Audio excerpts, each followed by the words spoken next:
dia, meninos. Tudo certo? Certinho, se cuidando, se preparando para o retorno, que logo, logo vai acontecer. Meninos, na aula de hoje, temos um conteúdo novo a ser trabalhado, tá? Um conteúdo que é bem importante que vocês prestem atenção no passo a passo da explicação, na análise que será feita, para que vocês não se percam e saibam exatamente como identificar, né, esse termo que nós vamos trabalhar hoje, certo? A aula de hoje é sobre vozes verbais. Vozes verbais. Alguém já ouviu falar sobre o que é vozes verbais, do que se trata? Vocês não viram no 7º ano, então eu apresento para vocês aqui o que é uma voz verbal. Bom, é a relação entre o verbo e o sujeito. Precisamos saber se o sujeito, né, pratica a ação, se ele recebe ou se ele pratica e recebe ao mesmo tempo. Então, olha só. Essa relação entre o verbo e o sujeito, ela é de grande importância. Por quê? A gente coloca em prática agora a identificação correta do sujeito, né? O verbo, a identificação do verbo. Por quê? A relação entre esses dois termos é que vai trazer essa resposta para você. O sujeito pratica, o sujeito recebe, ou o sujeito pratica ou recebe a ação ao mesmo tempo. A gente vai ver como é que esse processo todo acontece. Então, mais uma vez, eu digo a vocês o seguinte: por isso só se apresentam flexão de voz os verbos que tenham sujeito e exprimam ação. Então, olha só. É importante vocês observarem que a gente fez estudos em sala de aula de sujeito, de verbo de ligação e verbo significativo. Para vozes verbais, somente o verbo significativo. Claro, por que significativo? O verbo significativo indica ação, e é isso que me interessa. O sujeito pratica essa ação, o sujeito recebe essa ação, ou o sujeito pratica e recebe essa ação ao mesmo tempo. Então, a gente, nesse caso, não vai trabalhar com o verbo de ligação, somente com os verbos significativos, e a oração precisa ter sujeito, né? O sujeito desinicial ou o sujeito simples e composto. Não tem como você fazer essa identificação em uma oração que não tem sujeito, tá? Porque o sujeito é a base, digamos, né? Com ele e o verbo é que eu consigo fazer essa relação de identificação, se é ação, se recebe, se pratica e recebe ao mesmo tempo. Eu tenho 3 exemplos aqui. A turma apresentou o trabalho, então eu quero que vocês observem o seguinte: o sujeito, a turma. O verbo indica uma ação, beleza?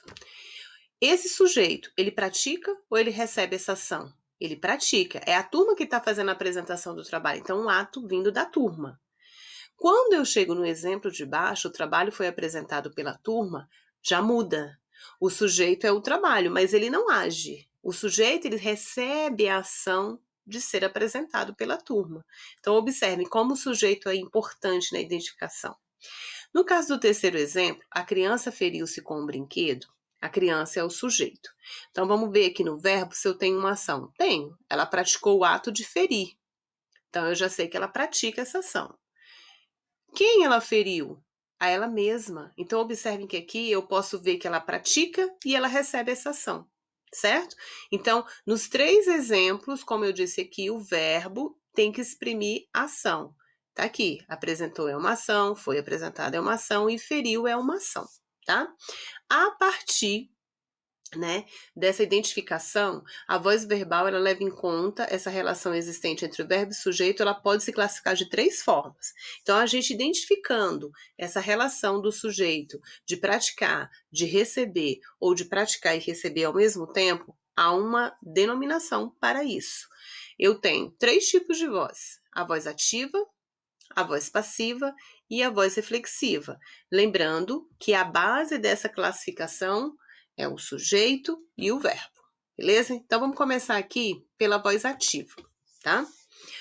Na voz ativa, o sujeito pratica a ação expressa pelo verbo, sendo tradicionalmente chamado de sujeito agente. O sujeito agente, ele age.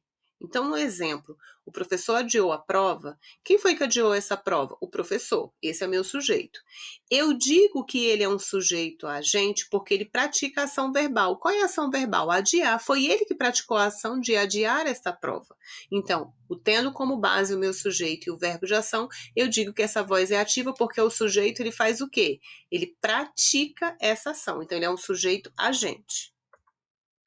Voz passiva. O sujeito sofre, ele recebe a ação verbal. Então aqui eu tenho, a prova foi adiada pelo professor. O que foi adiado pelo professor? A prova. Observa agora que eu tenho um sujeito, mas ele não pratica. Ele sofre a ação, ele recebe essa ação. Então ele é um sujeito o quê? Paciente. Então, sendo o sujeito paciente, eu tenho o quê? Uma voz passiva. Plastificam-se documentos. O sujeito é documentos, ele é um sujeito paciente, tá? Ele sofre a ação de ser plastificado. Então, o documento está lá, quietinho, ele sofre a ação de alguém vir e plastificá-lo. Então, é a voz passiva. Só que a voz passiva, gente, ela tem alguns detalhes, tá? Que é importante a gente observar para poder fazer essa classificação. A voz passiva, ela vai ser analítica, eu vou explicar a analítica primeiro, e eu quero que vocês observem bem como que ela vai se apresentar estruturalmente. Então, eu tenho na voz passiva analítica um sujeito paciente, observem que eu destaquei essa locução verbal. Então, a locução verbal é o quê? Formada por um verbo auxiliar e um verbo principal que, na voz passiva analítica, ele vai estar sempre em qual forma nominal? No particípio. Então, retomando aqui, a importância dessa locução, tá? Da locução verbal, a estrutura dela, o verbo auxiliar, mas o verbo principal só se apresenta no particípio, mais o agente da passiva. Já já a gente fala um pouquinho mais do agente da passiva. Vamos trabalhar aqui esse exemplo para a gente ver como que isso acontece. Os livros foram vendidos por leitores assíduos. O que foi vendido por leitores assíduos? Eu tenho meu sujeito, livros. Esse sujeito é o quê? Paciente. Por que ele é paciente? Ele recebe a ação de ser vendido. Então, aqui eu tenho o verbo auxiliar e o verbo principal no particípio. É uma característica da voz passiva analítica. Por leitores assíduos. Por que por leitores assíduos é um agente da passiva? Observem. O sujeito, os livros, ele recebe a ação de ser vendido. Quem é que está praticando essa ação de vender esses livros? Os leitores assíduos. Então, eles agem sobre o livro, porque eles praticam ação sobre o livro, e eles são de qual voz? Da passiva. Por isso é chamado de agente da passiva. Só que eu tenho uma observação em relação a esse termo. Agente da passiva não é um termo obrigatório. Eu poderia aqui, ó, simplesmente finalizar minha oração aqui. Os livros foram vendidos. E não citar quem é que está praticando o ato de vender, que é o agente da passiva, que vai estar aqui, ó, praticando a ação sobre esse sujeito paciente. Não é um termo obrigatório. Pode estar na oração, como pode não estar na oração. Muito bem. Guardem que a voz passiva analítica ela é caracterizada pela estrutura de uma locução verbal. Agora eu chego na voz passiva sintética. O que eu quero que vocês remetam quando vocês leem sintética? Sintetizar. Quando o professor pede para vocês sintetizarem um texto, síntese, vocês diminuem, vai sintetizar, né? Como se fosse um resuminho. O que acontece? Eu vou trazer esse mesmo conceito para a voz passiva sintética. Observem que na voz passiva analítica, a característica é o quê? Uma locução verbal, é como se ela fosse estendida. No caso da sintética, eu não vou diminuir, então eu vou diminuir somente para um verbo. Só que esse verbo ele vai trazer um acompanhamento. Bom, em sala de aula, quando nós estudamos sujeito indeterminado, nós fizemos um estudo de predicação verbal e eu apresentei para vocês uma partícula, que é a partícula de indeterminação do sujeito. Essa partícula de indeterminação do sujeito, ela não se relaciona com qualquer verbo. Eu lembro que eu especifiquei bem para vocês quais eram os verbos que essa partícula se classificasse dessa forma, deveriam ser os verbos transitivo indireto, verbo de ligação e o verbo intransitivo. E eu lembro que ficou o VTD e o VTDI. Eu falei, não, em outro momento eu vou apresentar para vocês com qual partícula que esses verbos vão se relacionar. E é isso aqui que acontece na voz passiva sintética. Quando o verbo transitivo direto ou o verbo bitransitivo se apresentarem com uma partícula, essa partícula não é de indeterminação mais. Ela é uma partícula passivadora. O que significa isso? Aquela partícula acompanhada de um desses dois verbos indica que o sujeito está o quê? Recebendo a ação. Então, na voz passiva analítica, eu tinha, né, uma extensão de uma locução verbal. Na sintética, eu vou o quê? Diminuir para um verbo juntamente com a partícula. Olha como é que isso acontece em um exemplo. Venderam-se os livros. vendo algo, VTD. A partícula é um pronome passivador, tá vendo? Indica que os livros é o sujeito paciente dessa oração. E eu posso fazer uma transformação aqui, gente. Os livros foram vendidos, né? Foram pelo fato de que o verbo está no pretérito. Então eu fiz uma transformação quando eu tiro. Mas isso é assunto para a gente ver mais para frente. O que eu quero que vocês entendam? Que a voz passiva sintética, né? Eu tenho uma indicação aqui de um sujeito que é paciente, ele recebe a ação de ser vendido. E aí o aluno pode questionar, professora, mas por que eu não posso dizer que esse sujeito é indeterminado?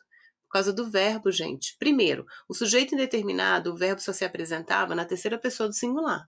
No caso dos verbos que acompanham o pronome passivador, tanto eles podem se apresentar no singular quanto no plural. Vai depender de quê? Do sujeito. Os livros são eles, então o meu verbo vem para a terceira pessoa do plural, tá? Então aqui eu tenho um verbo transitivo direto, essa partícula é a passivadora, e eu tenho os livros como sujeito o quê? Paciente, beleza? E aqui, gente, eu trago exemplo de como é que nós vamos passar da voz ativa para a voz passiva, tá? O primeiro exemplo eu trago: o professor adiou a prova. Quem adiou a prova? O professor. Ele pratica a ação indicada aqui pelo verbo de adiar. Então, ele é um sujeito agente. Eu tenho a primeira oração na voz ativa. O sujeito pratica a ação. Como é que eu faço essa transformação? Observe. Na primeira oração, a estrutura é a seguinte: sujeito agente, verbo, se vou adiar, adio algo. O quê? A prova, meu objeto direto. Quando eu vou passar para a voz passiva, o que era objeto direto passa a ser o quê? O meu sujeito paciente. Então, a prova, que era o objeto direto lá na voz ativa, ele passa a ser sujeito paciente. Eu venho com uma locução, no caso, uma locução verbal, e tenho também pelo professor agente passiva. Por quê? Se a prova é paciente, quem é que está praticando a ação sobre ela? O professor. Ele é agente. De qual voz? Da passiva. Lembrando que a voz, que o agente da passiva é um termo que não é obrigatório, beleza? E quanto à voz reflexiva, turma? A gente viu que a voz ativa pratica, a voz passiva recebe, e a voz reflexiva, os dois ao mesmo tempo. Pratica e sofre aquela ação verbal. Ele é sujeito e paciente ao mesmo tempo. O menino cortou-se. Quem cortou-se? Um menino. Ele pratica o ato de cortar? Sim, aqui eu vejo que é ativo. Ele cortou a quem? A ele mesmo. Então, ele praticou a ação de cortar sobre ele mesmo. Então, ele é agente e paciente dessa ação, tá? Como eu digo aqui, significa que o sujeito faz uma ação expressa pelo verbo que ele mesmo sofre, ele mesmo recebe. Bem? Vozes verbais e intencionalidade. A intenção de escolher utilizar a voz passiva em vez da voz ativa está relacionada com o elemento do enunciado a que quer se dar destaque, o agente, o paciente ou o processo verbal.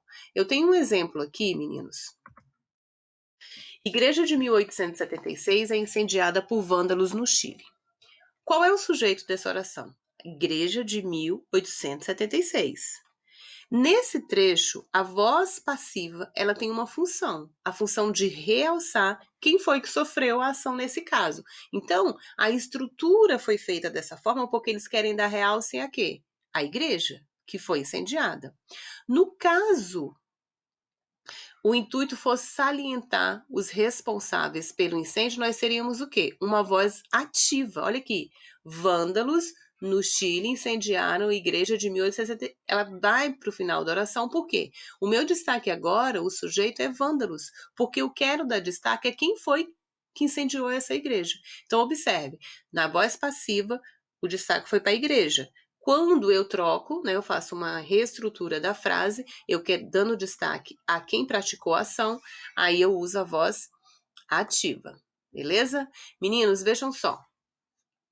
Fiquem bem atentos a toda a explicação, anotem as possíveis dúvidas que vocês venham a ter, tá? Nós faremos exercícios do conteúdo e qualquer coisa a gente aí se encontra para poder tirar essas dúvidas certinhos de vocês, ok?